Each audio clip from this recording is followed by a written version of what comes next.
আমি আপনাদেরকে আরেকটা যুক্তি দিতেছি। হতে পারে কোনোদিন সকালে উঠা দেখবেন মসজিদ নাই, হাদিসে আছে। কোনোদিন সকালে উঠা দেখবেন মসজিদ নাই, উঠায় নিয়ে নিবে আল্লাহ।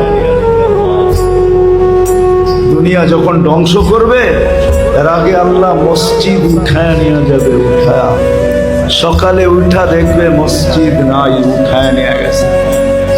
কেননা এটা যতদিন থাকবে এটা একটা আধ্যাত্মিক পরিবেশ, এটাও জমিনের ফাউন্ডেশন। মসজিদ গুলাকে আমাদের আগে উঠায় নিয়ে মুসলমান দেখবে একদিন সকালে উঠা দেখবে কোরআন পড়া আছে কিন্তু একটা অক্ষরও নাই, সব আল্লাহ উঠায় নিয়ে নেবে। তখনই পরিপূর্ণ সিগন্যাল আসবে এখন আমরা